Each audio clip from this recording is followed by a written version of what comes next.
Hello everybody, it is Friday the 24th of May 2013 and yeah, hope we're all having a good weekend so far. It's the long weekend over here in the UK, so bank holiday on Monday, and I know you guys in America are going to celebrate your Memorial Day weekend as well, so good 3-day weekend for pretty much everybody on both sides of the pond, which is awesome. So here we are, chapter 48 overall, or chapter 5 of 9 of Smallville Argo season 11. Again, just look at that. How awesome does that look? It is brilliant, isn't it? I love it. I love it. So Argo, we're back.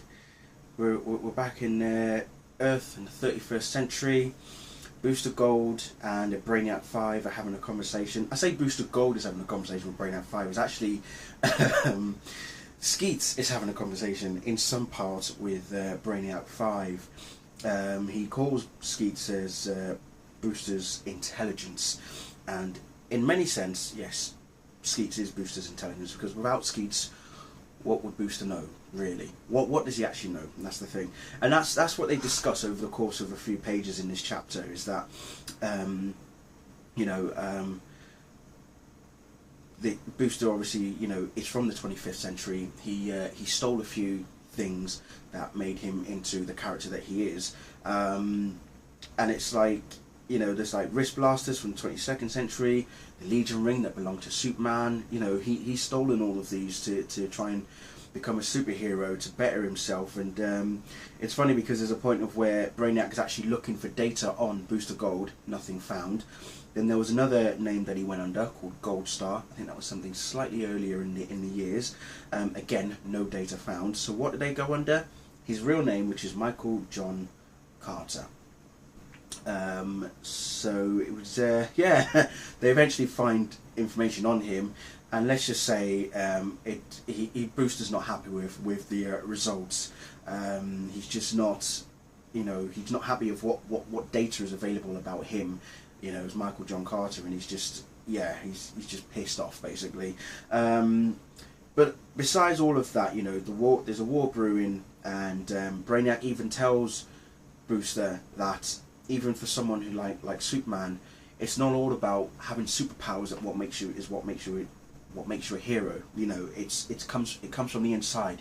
You have to believe in yourself, and once you believe in yourself, well, pretty much you can just about accomplish anything.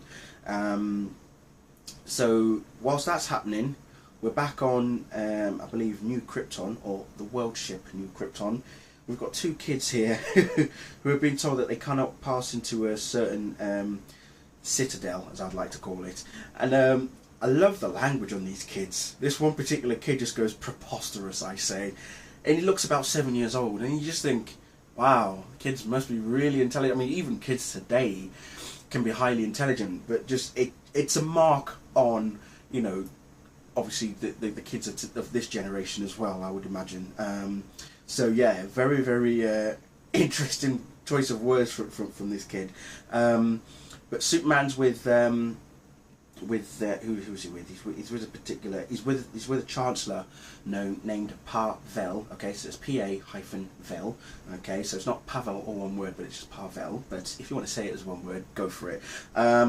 So he's showing him, the past of ancient Krypton, and how Argo has been survived over the past 1,000 years, the Argo Kryptonian Society, as he calls it, due to Clark's actions, obviously in season 9, when he let the Kandorians go into another plane of existence. Apparently something by the name of Flamebird, which is very, very akin to the Kryptonian knowledge of their religious knowledge, as it were. There's another character who's intertwined with Flamebird, known as Nightwing. So do your history on those two, Nightwing and Flamebird. They are not the Nightwing of Batman and Flamebird of another character. It's Nightwing and Flamebird to do with Kryptonian mythology, religion, all that sort of stuff. I think the best time to actually read them as well would be in the World of New Krypton series that took place roughly around the same time as season 9, so 2008-2009. Between 2008 and 2010 was the World of New Krypton. Nightwing and Flamebird were featured heavily in that storyline as well. So this flame bird is known as a legend. It was seen as a good omen for the Kandorians. And what is interesting is that this Chancellor is basically telling Clark that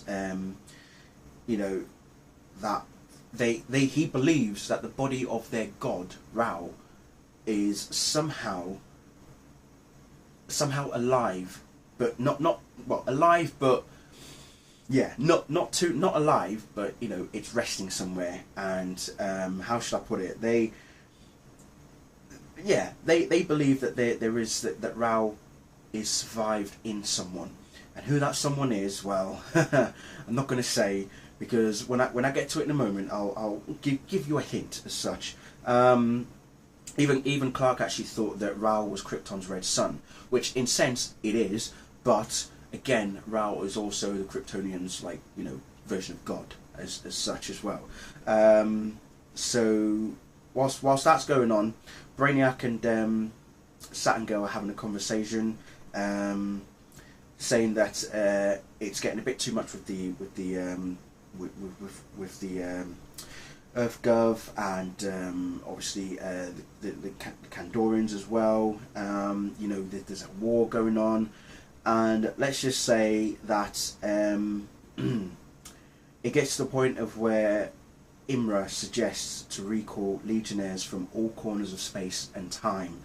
Sounds like it's going to be epically heavy, and when she says activate Legion Protocol 6, which was the same thing was what brought Clark to the future in the first place, Brainiac is like, fascinating. So who knows how that's going to turn out, what's going to happen from there, how this war is going to be settled.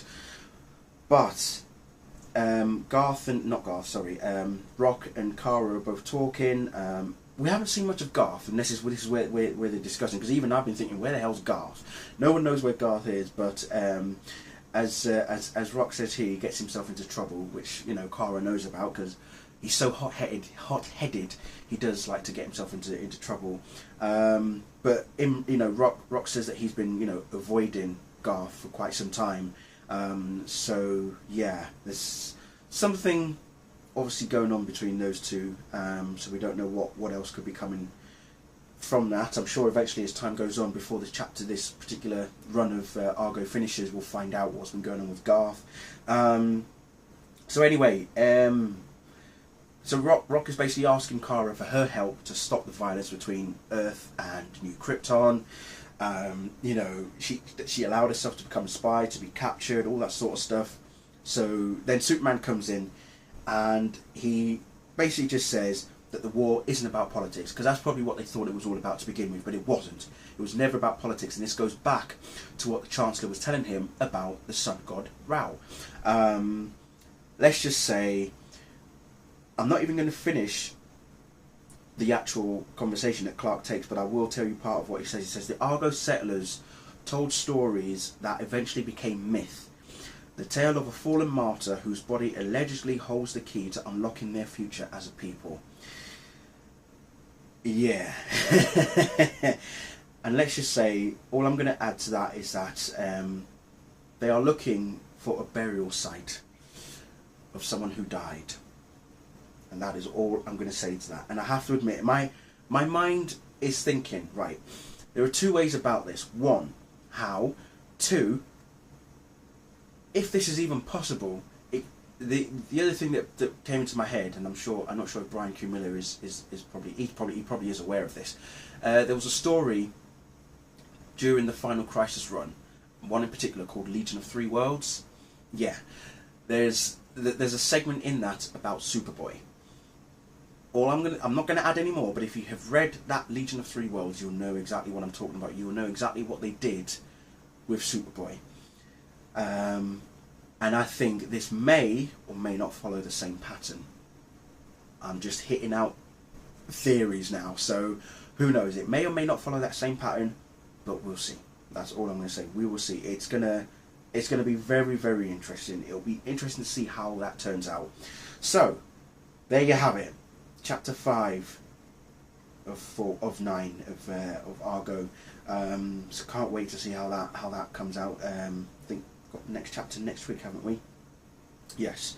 So next week will be the 3rd chapter, which is chapter 49, and then after that we're back with Valkyrie, which I believe is the final chapter of Valkyrie. So it'll be chapter 4 by then, which will be interesting. So we'll see how that one ends. So yeah, solid, very, very solid. Just want to also lend my congratulations to Brian Q. Miller, who became a father for the first time. Bless his cotton socks. So please, everybody, if you're on Twitter and you want to send me your well wishes, by all means do. By the sounds of his tweets, he's exhausted. I think parenthood is gonna change him a lot. So Mr. Miller, don't worry. There are a lot of more sleepless nights that are yet to come. So you'll be fine. You'll do well. Don't worry. We've got faith in you. That's all I'm saying. We've got faith in you. But Brian has also teased a bit more about Wonder Woman. Apparently her first appearance is going to be in issue 16. Now, when I say issue 16, I actually mean... I think that'll be chapter 16 in terms of the story arc in the digital comics, so which is going to be called Olympus.